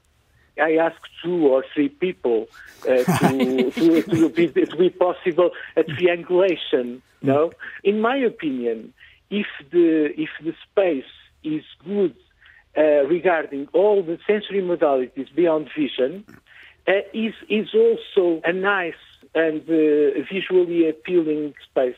You obviously use your visual memory a great deal. Do you think someone like me, who was born blind, could become an architect and find a job? This is a good research question. And, what's your opinion, though? What do you think? It's important not to exclude the visually impaired from architecture. education. Carlos, thank you very much indeed. I want to ask Mandy, how realistic do you think this idea is? I mean, do you think you're going to find 12 people who actually are confident enough to do this and have a go? We really want to. In terms of confidence, one of the aims of the project is to improve people's confidence that they have the ability to create design and to have... I think as blind people, somebody pointed this out to me the other day. I don't know about you, Peter, but to work out our mobility in a building, we have to understand the shape of that building so that we can work out where we're going and what room we're going to and how the rooms interconnect and how late. So basically, I always have a visual. The first thing I work out when I'm working in a new building is basically the map, the visual plan of the building. I place it in my head so I can navigate that building. So I think we're all probably natural architects. Well, you may be. I'm not sure I am. But Mandy Redvers-Rowe and Carlos Muro Pereira, thank you very much indeed. And that's it for now. But we are going to continue talking about our relationships with buildings and about people's expectations of what visually impaired people can and can't do as part of an extended podcast this evening. You'll find that on our website. And don't forget, there's now a dedicated number where you can leave us voice messages. We're enjoying getting your messages about all sorts of things. The number is 0161 836 1338, 1338. That's it from me, Peter Wight, producer Lee Kumatat and the team. Goodbye.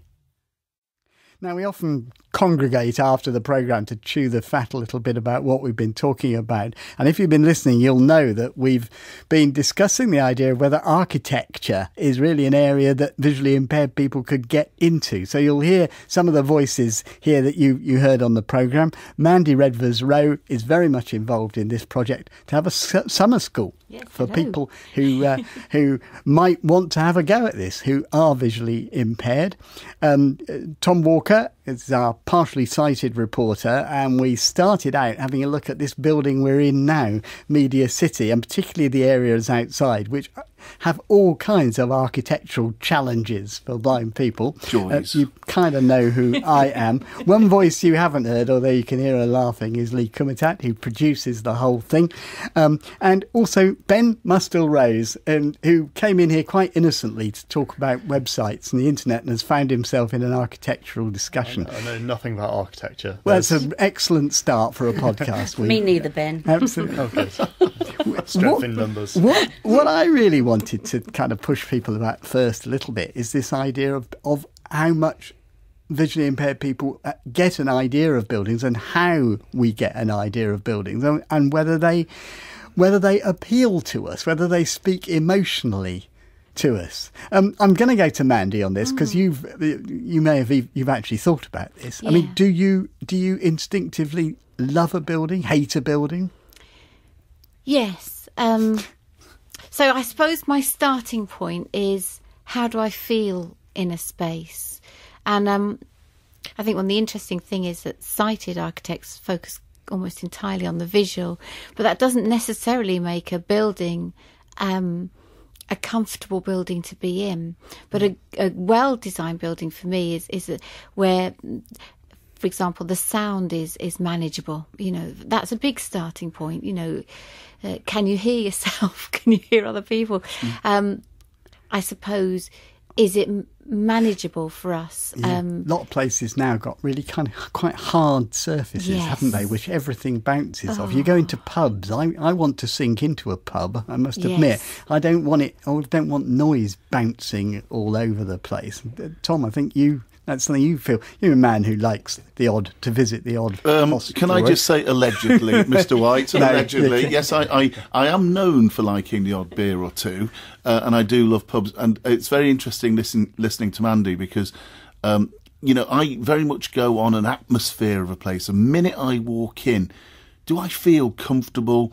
Am I greeted by somebody? So many buildings you go into now, there are no reception areas. I went to a hotel the other day while I was actually working for In Touch, and the reception, such as it was on the first floor. And it's like, what on earth do I do? So actually, the building was neither here nor there to me. The fact was the welcome was just horrendous. There is a great pub in Liverpool called the Fly and the Loaf, which I'm a regular patron of. And I just feel really comfortable in there because the former landlord would just come over straight away and say, "All right, Tom, how are you doing? What can I get for you?" But you also mentioned hard surfaces. And yes, the Fly and the Loaf was refurbed a couple of years ago, and that is now a bit of a sound nightmare. Can I just sort of maybe lift the tone a little bit from pubs? If you like. And, I was quite happy there, personally. Hark you. And talk I've a little seen you bit. in a few. Yes, you have. That is true.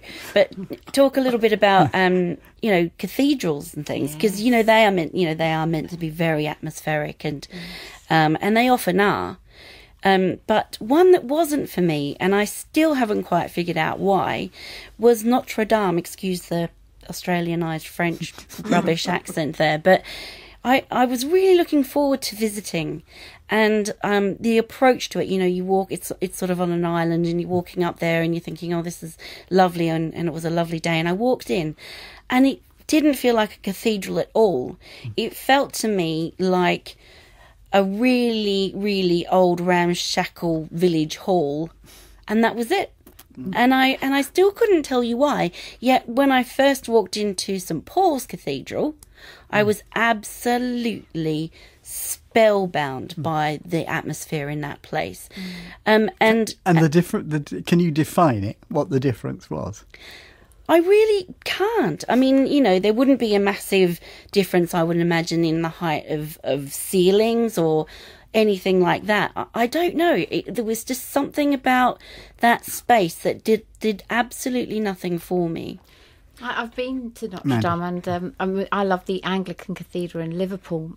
And I know what you mean. I think maybe all I can think of in Notre Dame is somehow the sound is absorbed. It's true. Maybe that is it. It's kind of doesn't muted, give you that feeling of height or grandeur, or importance, or even contemplation, which is what you often do get in cathedrals. Yes. Ben, how would you? I mean, you've got some say. I just wonder what elements you use. Oh no, so I'm actually totally blind. You're totally blind. Yeah. Right. So it's interesting. I was talking about this to someone the other day, and I was gonna answer the question with something that I was going to mention as opposed to the question you actually asked. But you've obviously been on the course. I was talking to someone the other day about what makes a home sound homely. Because one of the things I noticed about my flat is that I've got it's not wooden, but I've got all sort of hard flooring throughout, and my flat is incredibly practical. I've got it set up exactly how I like. But I wouldn't say that it sounds homely, and the times I really notice that are when I go back to my mum's and I sit down in her sitting room, and it's a little bit of a smaller sitting room, but it's carpeted and it's got a massive rug and it's full of furniture, and it just sounds so much more welcoming. And I've never quite been able to put my finger on why. You need a rug, Ben. Yeah, I was going to say it's quite simple. No, I've tried. I've got a massive rug. You've got a massive curtains. Oh, you've got curtains, Ben. Yeah. People often go for blinds now, don't they? And that's a very hard look. Shutters? Warm curtains. Sort of, they absorb sound as well. I don't know, vertical blinds. I find, they can still be quite soft. I'm glad Ben brought us back to homes, right? Because that's the way most of us experience buildings, isn't it? And this is, I've always considered myself a bit of an insensitive clod on the whole. But, a couple of houses I've bought and I've just known they were right, and I don't know how. My feelings have often been more powerful than the sighted people I was with, and I've just thought this is a good house, and I can't explain it either. It's not as simple as physical warmth, is it? When I moved into my flat in Liverpool some years ago now, it was pretty much a shell because it had just been refurbished, but I just got a feeling, as you say, Peter, and I can't really put my finger on it. And when Lynn Holdsworth, who's a visually impaired woman, was on location, she was visiting a couple of places.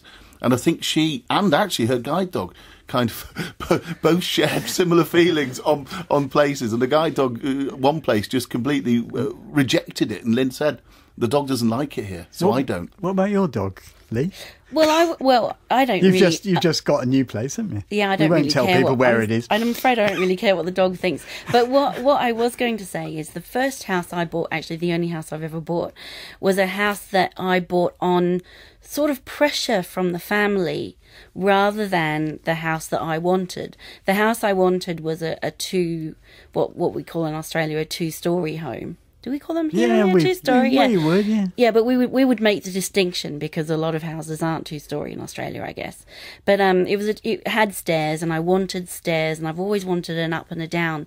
And my family said, "Oh no, there's another 2-bedroom villa here, and it's really easy, and it's accessible, and it's at a great location. It's a better location."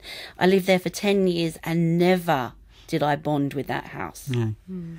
And one other thing I'm interested, the programme was about this idea of blind people being architects. And you can hear a lot of people say, "Oh, that's very nice," but really they're snorting and thinking, well, stupid idea, blind people being architects. I mean, if you were drawing up a list of jobs, it would be difficult for blind people to do. Wouldn't you think that an architect would be right up there, maybe not quite on a par with airline pilot, but rubbing shoulders with vets or hairdressers or something. Mandy, you believe in this idea? I absolutely do. You don't just think it's a gimmick as far as the school's trying to do something a bit outrageous. No, I think the thing is we all use the built environment, but at the moment only very small percentage of people create that built environment, and I think the more minority.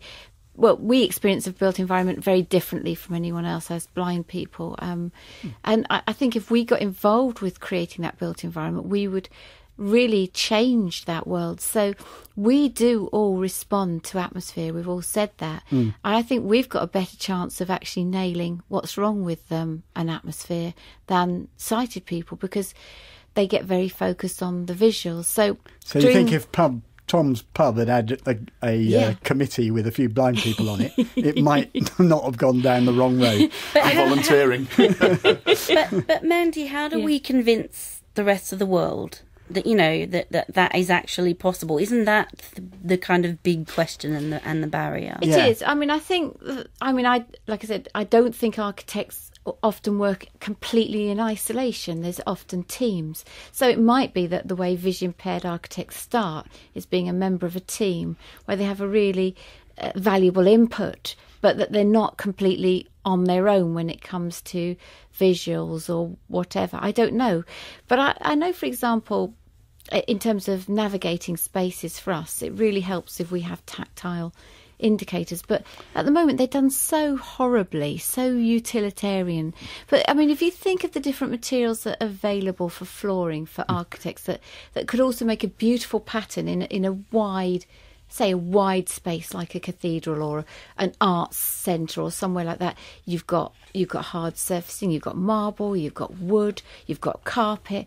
You could create something quite visually beautiful. But isn't the point of some of those tactile things, what my friend calls nobbles, that they are in a pattern that is meant to send you a message. It is meant to send you a message of stairs, or it's meant to send you a message of crossing, or it's meant to send you a message of danger. So you really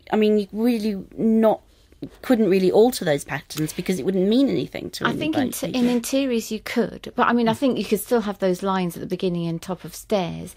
I think the more interesting thing is how we actually navigate a massive open space. So for us, a massive open space is a nightmare. We can't get from one side to the other without wobbling. That's what we were talking about in the programme, about this site, where we are, Media City, which is full of massive open spaces, and you can't, and everything's on a diagonal. There's not a lovely cuddly right angle in sight. But if you created pathways through a visual pattern, which makes a visual sense to sighted people, but the visual pattern was made of different tactile surfaces, we would then be able to navigate across it. And the example I always used in the past, I don't know if it's necessarily true now, but I used to love Marks and Spencer's, because in Marks and Spencer's, don't know if you remember, other supermarkets are available. But they haven't all got what Mandy is about to describe. But through the big spaces, was a hard pathway, but then things like the clothes or whatever would be on the carpeted areas, but you could navigate through the clothes to the food area by following a hard pathway. And it's about how people use different surfaces to help you navigate those spaces. A yellow brick road, as it were. And for visually impaired people, it could be different contrasting colours as well. Well, it's interesting. It's interesting that you talk about methods of navigating open spaces. So you're talking about surfaces, which is a really good example. But so much of that depends on the sound as well, as we've been saying. So. Peter, I know you were talking about an open space at work, so we both work on the same site. Yeah. Although we've never come across each other so far. We may have bumped into each other without quite knowing. Possibly, yeah. So there's a really big open space that I have to navigate fairly often. And it's comparatively quiet. So I know that if I sort of square off diagonally from one of these buildings and I sort of, I'm a cane user, so I'll sort of tap my cane and I'll listen to the sound bouncing off the buildings. I can usually make it work. But then in contrast to that, there's a tram station nearby here. I don't know if anyone's experienced Piccadilly Gardens. Oh no, I never get off there. Okay, so carry on. So there's a bus station near the Piccadilly Gardens tram station, which is not quite as open a space, but it's definitely an open space regardless. And there's a drummer who plays there, and this drummer is one of the most incredible drummers you'll ever hear. But you're not using any audio cues when you're navigating that open space when he's playing. You are totally dependent on your cane. And I think, or him. Well, is he not an audio cue in himself? It's sort of hard to tell when he's coming from because he's so loud. And that echoes. It raises an interesting question around mobility, actually, because when I was first learning that space, I was thinking, okay, right, well, I can tell there's an opening on the left there, based on the sound that I'm getting from the buildings. And so it may be that in certain scenarios you learn a route around a space, and then the clues are taken away from you. That's a big problem. Yeah, it is a problem. Windy days. Well, and this is a wind tunnel. This place. Yeah. Pete, what would you have been? Back to our one of the topics we were talking about. Yeah. What do you think you would have been? What would your job have been if you could see?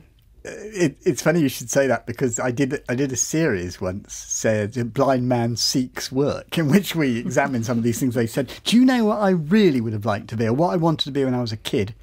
I wanted to be a boxer. I wanted a legitimate reason to hit people. I think that tells us an awful lot about your psyche, Peter. I think it does. It really Out of the studio quickly. Yeah, absolutely. We'll all duck. I love the idea. There were loads of other things, that sort of cropped up, and as I became smoothed off a bit when we did the series. But the one I really, we did it we did do it on the air in the series, and I got Henry Cooper so I could hit him, basically. Wow. And he fortunately didn't deliver his magic left hook to me. But is that a good way to end? It probably is. That probably is. That is honestly what I wanted to be. But look, Mandy, Ben, Lee, Tom, thank you all very much indeed. Thanks, guys. The scaffolding news for Friday the 12th of April 2019. These are the list of known footway obstructions for works including scaffolding, hoarding, also details of skips, cranes and cherry pickers. We are unable to include end dates, as many are extended on a week-by-week basis. The Cows area, current scaffolds, 93 High Street Cows, scaffold up within hoardings, public conveniences, the Parade Cows, Cameos, Bath Road Cows. Current hoardings, 93 High Street Cows. Public conveniences, the Parade Cows. Pending skips, 19 Mill Hill Road Cows. Building materials on the highway, 60 York Street Cows. The Newport area, current scaffolds are 15 Cypress Road, Newport, HMV Castlehold Lane, Newport, 10 High Street, Newport, 30 High Street, Newport, 61 High Street, Newport, Seal House, C Street, Newport, the George Inn, St James's Street, Newport, TBC. Current skips are 49 Clarence Road, Newport. In the Ryde area, current scaffolds, Gardener's Cottage, Upper Green Road, St Helens, 91 to 92 High Street, Ryde, Coburg's Nightclub, Union Street, Ryde, Marvin's, Cross Street, Ryde, 7 Nelson Place, Ryde, Fowler's, 41 to 43 Union Street, Ryde. Pending scaffolds, Watson, Bull and Porter, 9 High Street, Ryde. Current scripts, Carita, Stane Road, Seaview, spaces behind 90 St Edmunds Walk, Wootton, 4 Harding Road, Ryde. Pending skips, 5 Seafield Terrace, Seafield Road, Seaview. Building materials and hoarding, car park, Brook Road, Bembridge, spaces behind 90 St Edmunds Walk, Wootton. Sandown and Shanklin area, current scaffolds, Wilmar, Dorkin and Vermaper Cottages, Church Street, Newchurch, Trouville Hotel, 10 to 16 Esplanade, Sandown, the Ocean Hotel, Townhouses, High Street, Sandown, the Toymaster, 103 High Street, Sandown, in Albion Road. Pending scaffolds, King's House, High Street, Sandown, Moncherry Flowers, 23 High Street, Shanklin, Ladies' Realm, 48 Regent Street, Shanklin. Current skips, 9 Pier Road, Sandown, outside Sandown Pier, Esplanade, Sandown, 25 Donington Drive, Shanklin. Pending skips, 14 Donington Drive, Shanklin. Current hoardings, Premier Inn, 1 to 9 Esplanade, Sandown, junction of St Boniface Road, Arthur's Hill, Shanklin. The Ventnor area, current scaffolds are corner of Trinity Road and Madeira Road, Ventnor, 1 Boniface Road and into Trinity Road, Ventnor, 16 South Street, Ventnor. Pending skips, Dan Yan Kebab Shop, 10 Pier Street, Ventnor. The West Wight area's current scaffolds are at St James's Church, St James Street, Yarmouth, Old Totland Service Station, the Broadway, Totland. Pending skips are 1 Willow Cottage, Queen's Road, Freshwater. Vehicle crossings under construction, 27 St Michael's Avenue, Ryde, 59 and 61 Lower Furlongs, Brading, 2 Arnold Road, Cowes, 3A Duncroft Gardens, Shanklin, 13 Alford Road, Lake, 17 Whitbank Gardens, Shanklin, Dawson, 25A Ashley Way, Bryston, 9A Cambridge Road, East Cowes, 74 Howgate Road, Bembridge, 1 to 3 Yarborough Road, Wroxall, and 19 Clarence Gardens, Shanklin.